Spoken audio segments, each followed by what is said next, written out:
आम बजट 2024-25 में कृषि क्षेत्र के लिए 1,52,000 करोड़ रुपए का आवंटन। अभी मुर्गियों के बाड़े को नमी रहित रखे। पूजा नवीन अजय राज्य लक्ष्मी ऊंची भूमि में धान उत्पादन के लिए बेहतर प्रभेद। नमस्कार, खबरें खेती में आपका स्वागत है। मैं हूं रूपम। आइए नजर डालते हैं अब खबरें विस्तार से।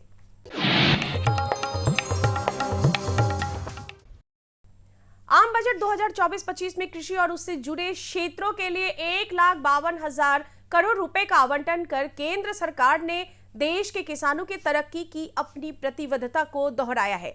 बजट में कृषि उत्पादन को बढ़ावा देने के लिए जलवायु के अनुसार उपज की किस्मों को विकसित करने का फैसला लिया गया है। साथ ही अगले 2 वर्षों में देश में 1 करोड़ किसानों को प्राकृतिक कृषि से भी जोड़ने का लक्ष्य तय किया गया है, ताकि भारत की खेती टिकाऊ खेती बन सके। बजट में सरकार का विशेष ध्यान किसानों को आत्मनिर्भर बनाना है और देश के किसान विकास के मुख्य आधार के रूप में कृषि क्षेत्र को विकसित करना है। देश के किसानों की प्रगति के लिए और खेतों को टिकाऊ खेती बनाने के उद्देश्य से केंद्र सरकार ने वित्तीय वर्ष 2024-25 के लिए कृषि क्षेत्र में पिछले वित्तीय वर्ष की तुलना में 27,000 करोड़ रुपए की वृद्धि की है।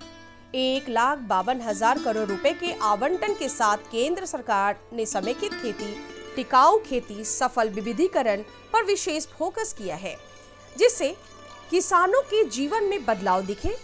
इसी तरह दलहन और तिलहन उत्पादन में किसानों को आत्मनिर्भर बनाने के लिए उनके उत्पादन, स्टोरेज और मार्केटिंग को भी मजबूत बनाने का लक्ष्य तय किया गया है। जलवायु परिवर्तन की चुनौतियों से निपटने के लिए जलवायु के अनुसार उपज की किस्म विकसित करने के लिए नई नीतियां बनाई गई है। इसके तहत 32 कृषि और बागवानी फसलों की 109 उच्च पैदावार वाली किस्मों को विकसित करने की योजना तय की गई है। इन किस्मों को मौसम अनुकूल विकसित किया जाएगा, जिससे मौसम की मार किसानों को प्रभावित बिल्कुल ना कर पाए।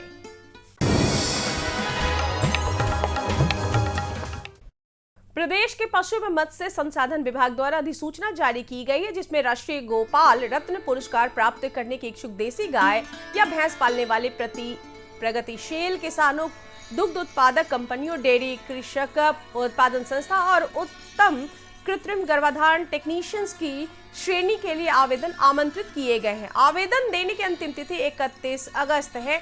आवेदन ऑनलाइन गृह मंत्रालय, भारत सरकार के ऑनलाइन पुरस्कार पोर्टल पर स्वयं या साझा सेवा केंद्र यानी CSC के माध्यम से दिया जा सकता है।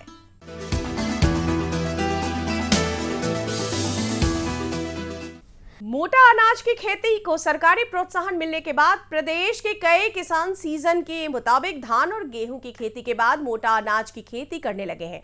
सीतामढ़ी जिले के सुरसंड गांव के प्रगतिशील किसान आलोक कुमार भी पारंपरिक फसलों के साथ मिलेट्स की खेती कर रहे हैं और स्वास्थ्य के लिए बेहतर और कम सिंचाई में फसल का उत्पादन इन्हें प्रोत्साहित कर रहा है।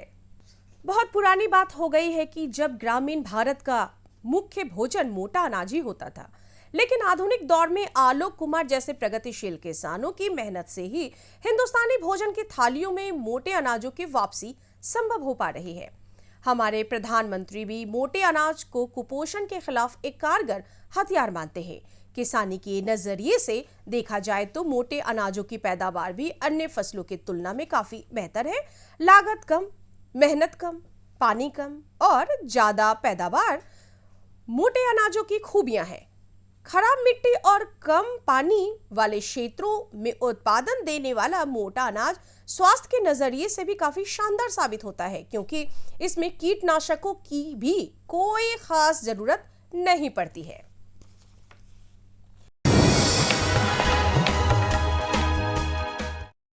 मुर्गी पालक किसान भाइयों, मौसम बरसात का है। अभी तापमान भी काफी अधिक है, उमस की स्थिति भी बनी हुई है। ऐसे में आप अपने फार्म या बाड़े को नमी मुक्त रखने की कोशिश करें। बरसात के समय ध्यान रखें कि पानी की फुहार आपके चूजों पर ना पड़े, अन्यथा वे संक्रमित हो जाएंगे। इसके लिए आप अपने बाड़े में प्लास्टिक के बोरे का इस्तेमाल कर सकते हैं। किसान भाइयों, अगर अभी तक आपने धान के बीजरे नहीं लगाए हैं तो आप संकर किस्म के धान की बीज लगाएं जो तकरीबन 120 दिनों में तैयार हो जाते हैं। पूजा, नवीन, अजय, राज्य लक्ष्मी ऊंची भूमि में धान का बढ़िया उत्पादन देने वाला प्रभेद है। आइए एक नजर डालते हैं मंडी भाव पर। राजधानी पटना की अनाज मंडियों में आज चावल, गेहूं के भाव कुछ इस प्रकार बदलते हुए देखे गए। लोकल गेहूं 3,000 रुपए प्रति क्विंटल, एमपी वाला गेहूं 4300 रुपए प्रति क्विंटल, सोनम चावल 4500 रुपए प्रति क्विंटल और बासमती चावल 10,000 रुपए प्रति क्विंटल। चलते चलते किसान भाइयों, आप देखिए मौसम का पूर्वानुमान। मौसम विभाग के मुताबिक राज्य के कई जिलों में गरज के साथ बारिश होने की संभावना व्यक्त की गई है। राजधानी पटना का अधिकतम तापमान 36 डिग्री सेल्सियस और न्यूनतम तापमान 30 डिग्री सेल्सियस के आसपास बने रहने की संभावना बताई गई है। अभी किसान भाइयों को सलाह दी जाती है कि आप खरीफ धान की रोपनी के एक सप्ताह बाद एग्रीकल्चर 10 किलोग्राम प्रति हेक्टेयर की दर से खेत में व्यवहार करें। साथ ही बरसाती सब्जियों के लिए खेत में निकाई, गुड़ाई एवं जल निकास की व्यवस्था अवश्य रखें। अभी आपने जाना कृषि जगत से जुड़ी तमाम खबरों को खबरें खेती के माध्यम से। नमस्कार, आप तमाम कृषक भाइयों का स्वागत है आपके अपने कार्यक्रम कृषि दर्शन में और मैं हूं आपके साथ पूनम। कार्यक्रम में कुछ नई और खास जानकारियों के साथ आज हम देखेंगे एक शॉर्ट स्टोरी को, लेकिन इस विराम के बाद। पहले ज़माना में बहुत सारा मनुआ होता था, बीच में उसको छोड़ते गया, त्याज होते गया। जब से हरित क्रांति आया तब से उस पर लोगों को नज़र गिरते गया और फिर अभी जो है पिछले 2023 से जब संयुक्त राष्ट्र संघ की बैठक हुआ उसके बाद जो मड़ुआ की खेती की बढ़ावा देने के लिए पूरा इंटरनेशनल स्तर से किया गया। हर जोखिम से निकल कर फसल आए, सुरक्षित हो जाए, फसल बीमा से हर किसान अब आत्मनिर्भर हो जाए। अब सूखा पड़े या बाढ़ आ जाए कोई डर नहीं, अब ओले पड़े या कीट पतंगे फसल खा जाए कोई फिक्र नहीं।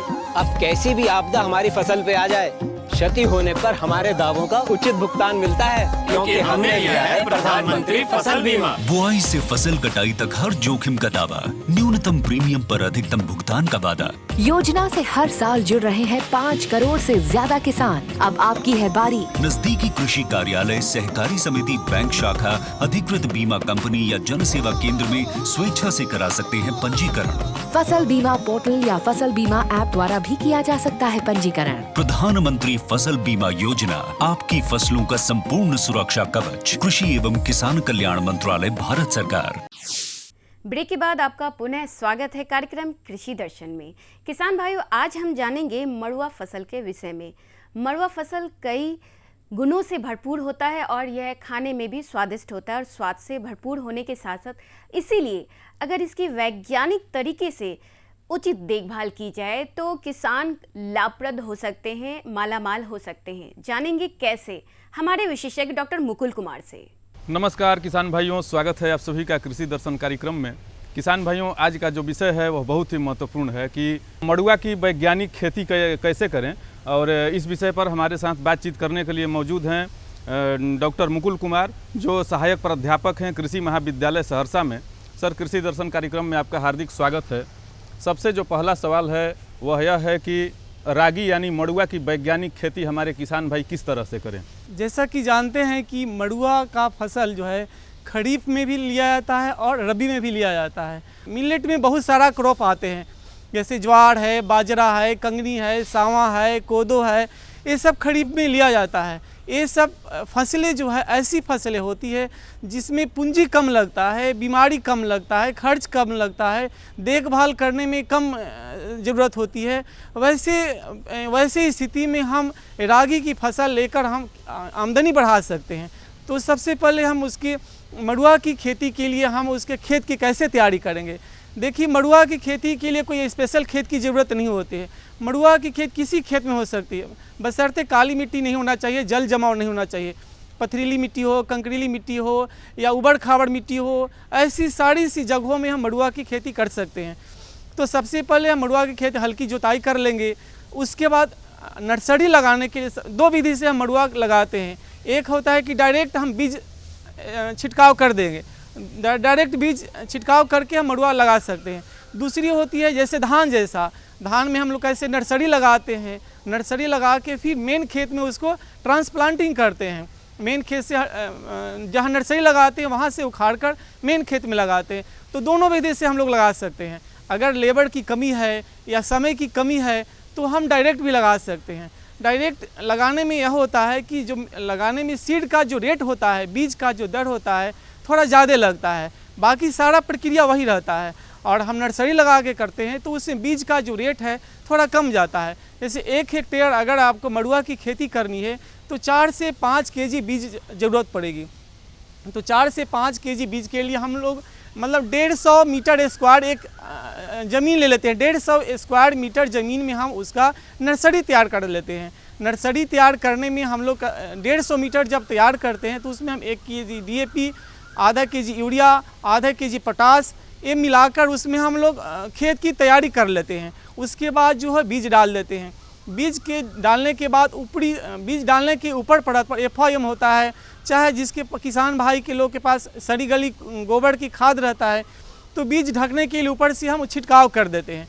उसके बाद पानी देने के बाद बीज जो है जम जाता है। जमने के बाद क्या होता है 20-25 दिन में के बाद, जैसे ही धान में सेम ऐसी प्रक्रिया होता है। धान में हम जैसे 20-25 दिन के बाद धान की जो फसल रहती, धान का पौधा रहता है उसको सीडलिंग कहते हैं, उखाड़ लेते हैं। वैसे ही मड़ुआ में भी ऐसे ही होता है। 20-25 दिन का जब पौधा हो जाता है तो उसको हम उखाड़ लेते हैं। उखाड़ के मेन खेत में या कदवा करके उसको मेन खेत में हम लगाते हैं। मेन खेत लगाने में हम लोग को देखना पड़ता है, अगर खेत की तैयारी हम कर लेते हैं, जुताई कर लेते हैं, जुताई के बाद हम कदवा कर लेते हैं, उसमें हम खाद डाल देते हैं। खाद डालने का उर्वरक जो मेन है वो पहले लगाने के पहले ही दिया जाता है। तो उसमें 50 केजी नाइट्रोजन और 30 केजी पोटास और 30 केजी फास्फोरस डालते हैं ज़मीन में। नाइट्रोजन की जो डोज होती है आधा डोज हम पहले डाल लेते हैं लगाते समय, और आधा डोज जो होता है 1 महीना के बाद हम उसको देते हैं। कि पैदावार की प्रचुरता के लिए हमारे किसान भाई धान की फसल को ज़्यादा प्राथमिकता देते हैं। तो ऐसे में रागी की फसल को उपजाने के लिए उनके बीच जागरूकता को हम कैसे बढ़ावा दें? एक्चुअली जब से हरित क्रांति आया है तब से लोगों को दिमाग में बैठ गया है कैसे उत्पादन ज़्यादा हो, कौन सी फसल लगाए कि जिसका हम अन्न ज़्यादा उत्पन्न हो। तो मड़ुआ तो ऐसी फसल बीच पहले ज़माना में बहुत सारा मड़ुआ होता था, बीच में उसको छोड़ते गया, त्याज होते गया। जब से हरित क्रांति आया तब से उस पर लोगों को नज़र गिरते गया। और फिर अभी जो है पिछले 2023 से जब संयुक्त राष्ट्र संघ की बैठक हुआ उसके बाद जो मड़ुआ की खेती की बढ़ावा देने के लिए पूरा इंटरनेशनल स्तर से किया गया। और पूरा इंडिया में भी अलग अलग जगह पर सेमिनार, कॉन्फ्रेंस, ट्रेनिंग, प्रशिक्षण दिया गया कि कैसे किसानों के बीच जागरूकता फैलाएं कि मड़ुआ को खेती को बढ़ावा मिले। बढ़ावा मिलने के कारण यह है कि इसमें एक तो पानी की बचत होती है, दूसरी बात मड़ुआ जो होता है बहुत पौष्टिक अनाज है। मड़ुआ में बहुत सारा कैल्शियम रहता है, मिनरल्स रहता है, और तीसरी बात इसमें पूंजी कम लगता है। इसमें कीट, बीमारी, व्याधि एक कम लगने की संभावना होती है। तो इसमें वैज्ञानिक गण भी उसको बढ़ावा किसान को देते हैं कि कम पूंजी इन्वेस्ट करके हम ज़्यादा मुनाफा कौन सी फसल लगाए कि ज़्यादा मुनाफा अर्जित कर सके। सबसे बड़ी बात है कि मड़ुआ की प्रचलन होने से आजकल लोग जो मड़ुआ का मतलब विभिन्न तरह के प्रोडक्ट तैयार करना, मार्केट में भी बहुत सारा कंपनियां जो है मड़ुआ की प्रोडक्ट तैयार की, जैसे मड़ुआ का लड्डू हो गया, मड़ुआ का आटा हो गया, या मड़ुआ का हलवा हो गया, मड़ुआ का सूप हो गया। बहुत सारा प्रोडक्ट मार्केट में आ गया है, जिसके कारण जो है किसान भाई बहुत लोग जागरूक हो गए हैं। और मड़ुआ लगाने में भी खर्च कम लगता है, और दूसरी बात इसमें प्रोडक्शन भी गेहूं धान की अपेक्षा ज़्यादा कम नहीं होता है। इसका रेट भी ज़्यादा होता है, गेहूं और धान की अपेक्षा इसकी रेट भी ज़्यादा होता है। अब जैसे जुलाई में हम लोग मड़ुआ लगा दिए मेन खेत में, उसके बाद हम क्या कहते पहले जो खेत में हम लोग खरपतवार का थोड़ा देख लेते हैं। अगर पहले प्री इमरजेंसी मतलब लगाने के पहले खरपतवार नाशी से हम स्प्रे कर दिए तो सही है, खरपतवार कम गया। अगर मड़ुआ लगाने के बाद भी खरपतवार रह गया तो हम 2 विधि से कर सकते। एक मैनुअल जैसे सोहनी करके खुरपी से मानव बल के द्वारा हम उसको हटा सकते हैं। पैदावार से ही संबंधित विषय पर सर आते हैं कि ज़्यादा पैदावार के लिए हमारे किसान भाई अगर मड़ुआ की खेती करते हैं तो सावधानी क्या बरती जाए? मड़ुआ की खेती एक तो है कि समय कम लगता है, मड़ुआ ऐसा फसल है जो 100 से 120 दिन में, मोस्टली 120 दिन में तैयार हो जाता है। अगर खरीफ में मड़ुआ लगाते हैं तो जल्दी काट, अक्टूबर में कट जाएगा। अक्टूबर में जैसे ही कटेगा तो हम लोग सरसों या आलू या विभिन्न तरह की जो सब्जियां, फूलगोभी, पत्तगोभी, बहुत सारा सब्जियां हम लोग लगा सकते हैं। अगर धान लगाएंगे तो काटने में तो दिसंबर आ जाता है, तो उस वैसी खेत में हम लोग तो रबी में गेहूं लगा सकते हैं। लेकिन मड़ुआ जिस खेत में लगाएंगे उसमें हम नगदी फसल लगा सकते हैं, आलू लगाएंगे, बैगन लगा सकते हैं, सरसों लगा सकते हैं, दलहन फसल लगा सकते हैं, क्योंकि ये कम दिन में तैयार हो जाता है। दूसरा बात, मड़ुआ का जो मेन अनाज तो निकलेगा ही निकलेगा, उसमें जो रॉ मटेरियल जो रहता है, उसका डंठल रहता है, वो चारा में भी काम आता है। चारा भी बहुत सारा पौष्टिक होता है, तो दोनों प्रोडक्ट उसका हम इस्तेमाल कर लेते हैं। तो देखा किसान भाइयों कि हमारे विशेषज्ञ ने कितने विस्तार से रागी यानी मड़ुआ की खेती के बारे में जानकारी दी, और इतनी अच्छी जानकारी देने के लिए डॉक्टर साहब आपका बहुत बहुत धन्यवाद। मृदा स्वास्थ्य कार्ड योजना या मिट्टी की सेहत से जुड़ी जानकारी की स्कीम शुरू की। इस योजना के तहत देश के किसानों की जमीन की मिट्टी की गुणवत्ता का अध्ययन कर एक अच्छी फसल प्रदान करने में सहायता करना है। इस स्कीम के माध्यम से किसानों को एक हेल्थ कार्ड दिया जाता है, जिससे उनकी जमीन की मिट्टी किस प्रकार की है उसकी जानकारी दर्ज होती है। प्रधानमंत्री किसान सम्मान निधि, उसका लाभ उन किसानों को मिलेगा जिनके पास 5 एकड़ से कम भूमि है। आजादी के बाद देश के इतिहास में किसानों के लिए बनी ये सबसे बड़ी योजना है। प्रधानमंत्री किसान सम्मान निधि, इस योजना के तहत 2 हेक्टेयर तक की जोत वाले किसान परिवार को 6,000 रुपए का सालाना भुगतान होगा, जो पात्र किसानों को 2-2 हजार की 3 किश्तों में सीधा उनके खातों में जमा होगा। इन पात्र परिवारों का चयन राज्य सरकार कर रही है। इस योजना का पूरा खर्च भारत सरकार वहन कर रही है। सम्मान, जिस पर हमेशा अन्नदाता का हक था, उसे अब वो सीने पर लगाकर घूम भी सकेगा। प्रधानमंत्री किसान सम्मान निधि, किसान की किसानी का नया अभिमान। किसान भाइयों, अभी आपने जाना मड़ुआ फसल के विषय को। अब बढ़ते हैं कार्यक्रम के अगले भाग की ओर। मृदा स्वास्थ्य कार्ड है क्या और यह क्यों जरूरी है और किसानों के लिए कितना लाभप्रद है, जानेंगे समझेंगे इस शॉर्ट स्टोरी के माध्यम से। तो आइए देखते हैं।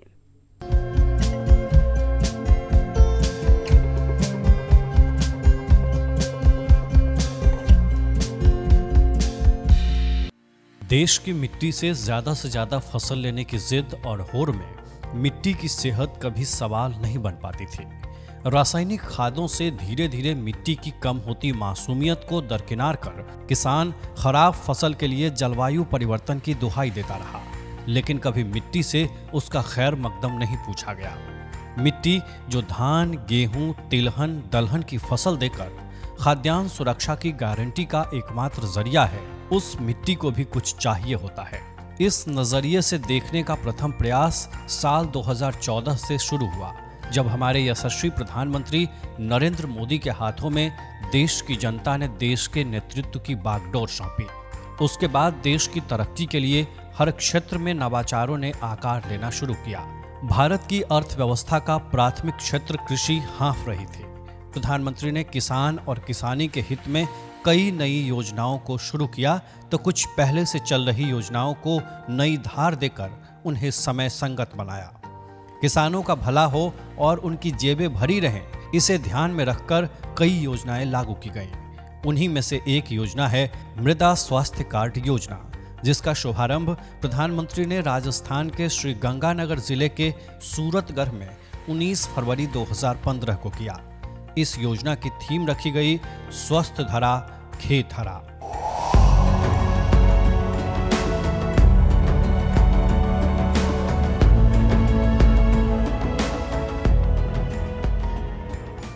खातर कितना ही डाल दे, खाद कितना ही डाल दे,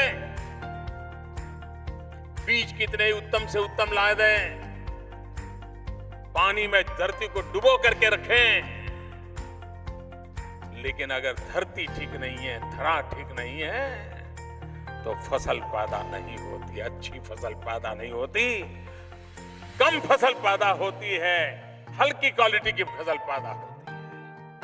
और इसलिए किसान को पता होना चाहिए कि जिस मिट्टी पे वो मेहनत कर रहा है उस मां की तबीयत कैसी है। धरती कहीं गेहूं की बम्पर फसल देती है तो कहीं जमीन चावल के लिए माकूल है, कहीं इसी जमीन से तिलहन की भरपूर पैदावार भी होती है। असल में यह सब निर्भर करता है मिट्टी में मौजूद तत्वों से। अगर विज्ञान के जरिए इन तत्वों की पहचान कर किसानों को सही सलाह दी जाए तो वे अच्छी पैदावार सुनिश्चित कर सकते हैं। कुछ इसी मंशा के साथ सरकार ने मृदा स्वास्थ्य कार्ड योजना या मिट्टी की सेहत से जुड़ी जानकारी की स्कीम शुरू की। इस योजना के तहत देश के किसानों की जमीन की मिट्टी की गुणवत्ता का अध्ययन कर एक अच्छी फसल प्रदान करने में सहायता करना है। इस स्कीम के माध्यम से किसानों को एक हेल्थ कार्ड दिया जाता है जिससे उनकी जमीन की मिट्टी किस प्रकार की है उसकी जानकारी दर्ज होती है। किसान अपनी जमीन की मिट्टी की गुणवत्ता के आधार पर अच्छी फसल प्राप्त कर सकते हैं। भारत का किसान हमेशा प्रधानमंत्री की नीतियों के केंद्र में रहा है। सरकार देश के किसान की आय बढ़ाने के प्रयास में लगातार जुटी है। मृदा स्वास्थ्य की योजना भी एक ऐसी ही योजना है जिससे किसानों की मिट्टी की सेहत बेहतर बनाई जा रही है और मिट्टी की उर्वरक क्षमता भी बढ़ रही है। साथ ही उनकी पैदावार में भी इजाफा हो रहा है। मृदा स्वास्थ्य कार्ड योजना केंद्र सरकार के कृषि मंत्रालय और कृषि एवं सहकारिता विभाग के द्वारा चलाई जाती है। इस योजना को राज्य और केंद्र शासित सरकारों में कृषि विभाग के माध्यम से क्रियान्वित किया जाता है। मृदा स्वास्थ्य कार्ड योजना में किसानों के खेत की मिट्टी की पूरी जानकारी दर्ज होती है। इसमें कितनी कितनी मात्रा किन किन पोषक तत्वों की है, किन तत्वों की कितनी जरूरत है और कौन सी फसल करने के लिए कितना और कौन सा खाद किसानों को खेत में इस्तेमाल करना चाहिए, ये सभी जानकारियां उसमें दी जाती हैं। कार्ड में खेतों के लिए पोषक उर्वरकों के बारे में जानकारी दी जाती है जिससे किसान उपयुक्त उर्वरक का उपयोग करते हुए उत्पादन में सुधार कर सकें। सबसे पहले एक अधिकारी आकर खेत की मिट्टी का सैंपल लेता है। उसके बाद खेत की मिट्टी को लैब या प्रयोगशाला में भेजा जाता है। वहां विशेषज्ञ मिट्टी की जांच करते हैं और मिट्टी के बारे में सारी जानकारी प्राप्त करते हैं। इसके बाद वे रिपोर्ट तैयार करते हैं कि कौन से तत्व मिट्टी में ज़्यादा हैं और कौन से कम। उसके बाद उस रिपोर्ट को एक एक करके किसानों के नाम के साथ ऑनलाइन अपलोड किया जाता है जिससे किसान अपनी मिट्टी की रिपोर्ट जल्द से जल्द देख सकें। उनके मोबाइल पर भी उसकी जानकारी पहुंचा दी जाती है। किसानों को मृदा स्वास्थ्य कार्ड प्रिंट कर घरों में पहुंचाया जाता है। इस योजना का उद्देश्य प्रत्येक 3 वर्ष में किसानों को मृदा स्वास्थ्य कार्ड जारी करना है ताकि मिट्टी के पोषक तत्वों की कमी का पता लगाकर उसे दूर करने के उपाय सुझाए जा सकें। किसानों तक पहुंचने वाली देश की यह सबसे बड़ी योजना है। अब तक देश के 22 करोड़ से अधिक किसानों को मृदा स्वास्थ्य कार्ड दिए गए हैं। इन कार्डों की सहायता से किसान अपने खेतों की मिट्टी के बेहतर स्वास्थ्य और उर्वरता में सुधार के लिए पोषक तत्वों का उचित मात्रा में उपयोग कर रहे हैं। साथ ही मृदा की पोषक स्थिति की जानकारी प्राप्त कर रहे हैं। राष्ट्रीय उत्पादकता परिषद द्वारा किए गए अध्ययन के अनुसार मृदा स्वास्थ्य कार्ड पर सिफारिशों के तहत रासायनिक उर्वरकों के उपयोग में 8 से 10% तक की कमी आई है और उपज में 5 से 6% तक वृद्धि हुई है। इस योजना में रोजगार सृजन को भी संभव बनाया गया है। इसके अंतर्गत ग्रामीण युवा एवं 40 वर्ष तक की आयु के किसान मृदा परीक्षण प्रयोगशाला की स्थापना एवं नमूना परीक्षण कर सकते हैं। प्रयोगशाला स्थापित करने में 5 लाख रुपए तक का खर्च आता है जिसका 75% केंद्र एवं राज्य सरकार वहन करती है। स्वयं सहायता समूह, कृषक सहकारी समितियां, कृषक समूह या कृषक उत्पादक संगठनों के लिए भी यही प्रावधान है। मतलब मृदा स्वास्थ्य कार्ड योजना से मिट्टी की सेहत सुधर रही है, किसानों की उत्पादकता बढ़ रही है और ग्रामीण क्षेत्रों के लिए यह योजना रोजगार का जरिया भी बन रही है। अब वक्त है आपसे विदा लेने का। अगले अंक में हम फिर हाजिर होंगे ऐसी नई और खास जानकारियों के साथ। तब तक मुझे और पूरी कृषि दर्शन टीम को दे इजाजत। नमस्कार। हमारा पता है कृषि दर्शन, कमरा नंबर 203, द्वारा केंद्र निदेशक, दूरदर्शन केंद्र पटना, फ्रेजर रोड, पटना। हमारा ईमेल एड्रेस है director@ddkpatna@gmail.com और kddkpatna@gmail.com।